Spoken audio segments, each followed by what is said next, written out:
Hi நான் Adeeb. First உங்கள்கிட்ட ஒரு விஷயத்தை சொல்லி ஆகணும். ஆப்பிள் இப்போ லேட்டஸ்ட்டாக iOS 17 அப்டேட்டை கொண்டு வந்திருக்காங்க. அந்த அப்டேட்டை தயவு செஞ்சு உங்கள் ஃபோனில் பண்ணிடாதீங்க. iOS 17 அப்டேட்டு ஃபோன்ஸில் பண்ணதுக்கப்புறமா நிறைய பேரோட ஐஃபோன் கம்ப்ளைண்ட் ஆகிருக்குது.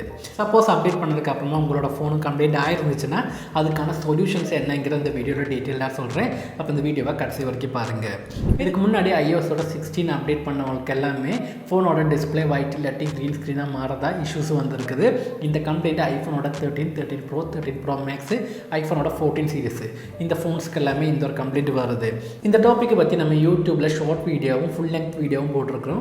அந்த வீடியோட கமெண்டில் ரீசெண்டாக iOSோட 17 அப்டேட் பண்ணதுக்கப்புறமா 13 ப்ரோ மேக்ஸோட டிஸ்பிளே இந்த மாதிரி இஷ்யூஸ் வந்துருக்குதுன்னு ஒருத்தர் கமெண்ட் பண்ணியிருக்காரு. நீங்கள் ஐஃபோனோட 13 இல்லாட்டி 14 சீரிஸ் வச்சுருந்தீங்கன்னா அந்த ஃபோனை தயவு செஞ்சு அப்டேட் பண்ணாதீங்க. அப்டேட் பண்ணிங்கன்னா கம்ப்ளைண்ட் வர்றதுக்கான வாய்ப்பு ரொம்பவே அதிகமாக இருக்குது. உங்கள் ஃபோனில் ஏதாவது சாஃப்ட்வேர் அப்டேட் வந்துச்சுன்னா உடனே அப்டேட் பண்ணாதீங்க. அந்த அப்டேட்டோட வேர்ஷனை கூகுளில் சர்ச் பண்ணி பாருங்கள். அந்த அப்டேட்டுக்கு ஏதாவது இஷ்யூஸ் வருதாங்கிறத கன்ஃபார்ம் பண்ணிவிட்டு நீங்கள் அப்டேட் பண்ணுறது தான் நல்லது. இப்போ கரண்ட்லி iOS 16, 17 அப்டேட் பண்ணால் கம்ப்ளைண்ட்ஸ் வருதுங்கிறது உங்களுக்கு புரிஞ்சிருக்கும். தயவு செஞ்சு இப்போதைக்கு அப்டேட் பண்ணாதீங்க. சப்போஸ் நீங்கள் அப்டேட் பண்ணி இந்த மாதிரி கம்ப்ளைண்ட் வந்துச்சுன்னா என்ன பண்ணலாங்கிறது இன்னும் நான் சொல்லித்தரேன். ஃபஸ்ட்டு வேரண்டி இருக்கிற ஃபோனாக இருந்தால் கவலைப்பட வேண்டிய தேவையே இல்லை. ஆப்பிளோட சர்வீஸ் சென்டரில் போய் கான்டாக்ட் பண்ணோம்னா நமக்கு ஃப்ரீயாகவே ரிப்ளேஸ்மெண்ட் கிடச்சிடும். இனி வேரண்டி இல்லாத ஃபோனுக்கு என்ன பண்ணலான்னு கேட்டிங்கன்னா, உங்கள் ஃபோனுக்கு ஃபிசிக்கல் டேமேஜ் இல்லாட்டி லிக்விட் டேமேஜ் இல்லைன்னு உங்களுக்கு கன்ஃபார்மாக தெரிஞ்சிச்சுன்னா நீங்கள் டேரெக்டாக சர்வீஸ் சென்டரில் போய் கான்டாக்ட் பண்ணலாம். வேரண்டி இல்லாத ஃபோனுக்குமே ஆப்பிளோட சர்வீஸ் சென்டரில் ரீப்ளேஸ் பண்ணி தராங்க. சப்போஸ் நீங்கள் ஃபஸ்ட் டைமாக இந்த மாதிரி கம்ப்ளைண்ட் வந்து ஆப்பிளோட சர்வீஸ் சென்டரில் போய் கான்டாக்ட் பண்ணிங்கன்னா அவங்க ஃப்ரீயாக டிஸ்பிளே மாற்றி தர முடியாதுன்னு சொல்லுவாங்க. அது ஏன்னு கேட்டிங்கன்னா, இந்தியாவில் இருக்கிற அதிக சர்வீஸ் சென்டருமே ஆப்பிள் டேரெக்டாக ரன் பண்ணுறது கிடையாது. அதனாலவே அந்த சர்வீஸ் சென்டருக்கு இண்டிபெண்ட்டாக டிசிஷன்ஸ் எடுக்க முடியாது. சர்வீஸ் சென்டரில் ஃப்ரீயாக மாற்றி தர மாட்டாங்கன்னு சொன்னாங்கன்னா நீங்கள் ஆப்பிளோட சப்போர்ட்டில் காண்டாக்ட் பண்ணுங்கள்.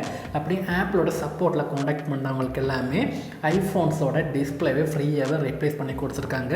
இந்த டாப்பிக்கை பற்றி நம்ம மலையாளம் சேனலில் போட்ட வீடியோட கமெண்டில் பார்த்தீங்கன்னா நிறைய பேர்த்துக்கு ரீப்ளேஸ்மெண்ட்ஸு கொடுத்துருக்குறாங்க. அதை அவங்க கமெண்ட்டும் பண்ணியிருக்கிறாங்க.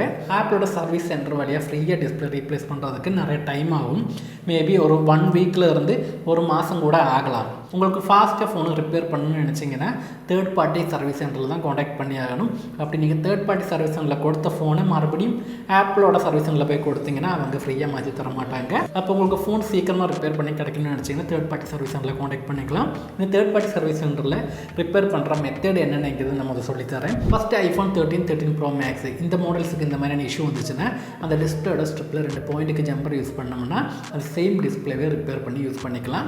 செகண்ட் மெத்தட், அந்த கம்ப்ளைண்டான டிஸ்பிளேயோட ஸ்ட்ரிப்போட ஒரு பாயிண்ட்டுக்கு ஒரு ஸ்பார்க்கை ட்ரிகர் பண்ணோம்னா இதை ரிப்பேர் பண்ணி எடுக்கலாம். தேர்ட் மெத்தட், அந்த கம்ப்ளைண்டான டிஸ்பிளேயோட ஸ்ட்ரிப்பை டோட்டலாக சேஞ்ச் பண்ணாலும் நம்மளால் ரிப்பேர் பண்ணி யூஸ் பண்ண முடியும். இதை ஃப்ளெக்ஸ் பவுண்டிங்னு சொல்லுவாங்க. ஃபஸ்ட்டு சொன்ன மெத்தடும் லாஸ்ட்டாக சொன்ன மெத்தடும் சக்ஸஸ்ஃபுல் மெத்தடு தான். டிஸ்பிளேயோட ஸ்ட்ரிப்பில் வோல்டேஜ் ட்ரிகர் பண்ணுற அந்த ரிப்பேரிங் மெத்தடு சில பேர்த்துக்கு ஒர்க் ஆகுது. ஆனால் சில சிச்சுவேஷன்ஸில் அது ஒர்க் ஆகலை. இருந்தாலும் அந்த ஒரு ரிப்பேரிங் மெத்தட் இருக்குதுங்கிறது தான் நான் சொல்லி தந்தேன். ஸ்ட்ரிப்பில் ஜம்பர் போட்டு யூஸ் பண்ணுற ரிப்பேரிங் மெத்தடும் ஃப்ளெக்ஸ் பவுண்டிங்கும் சக்ஸஸ்ஃபுல்லான ஒரு மெத்தட் தான். இப்படி தான் இந்த கம்ப்ளைண்ட்ஸ் இருந்துச்சுன்னா சர்வீஸ் சென்டரில் ரிப்பேர் பண்ணுறாங்க. இதுக்கான ரிப்பேரிங் கோஸ்ட்டு எவ்வளோ வாங்குறாங்கன்னு கேட்டிங்கன்னா 5,000 10,000 வரைக்கும் வாங்குறாங்க. இந்த ரேட்டு ஒவ்வொரு சர்வீஸ் சென்டருக்கு தகுந்த மாதிரி மாறும். ஆக்சுவலி இந்த ரிப்பேர் பண்ணுற 3 மெத்தடு சொல்லும் போது ஈஸியாக தான் இருக்கும். ஆனால் அது டெக்னிக்கலாக பண்ணும்போது அதுக்கான கஷ்டம் இருக்குது. ஃபோனோட டிஸ்பிளே கம்ப்ளைண்ட் வந்துச்சுன்னா எப்படி ரிப்பேர் பண்ணுவாங்கிற மெத்தட் தான் உங்களுக்கு சொல்லியிருக்கேன். அதோட டெக்னிக்கல் சைடை பற்றி உங்கள்கிட்ட நான் சொல்ல கிடையாது.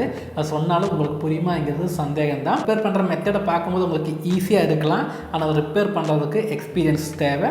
அதுக்கான சார்ஜை தான் ஒவ்வொரு சர்வீஸ் சென்டர்லேருந்து வாங்குறாங்க.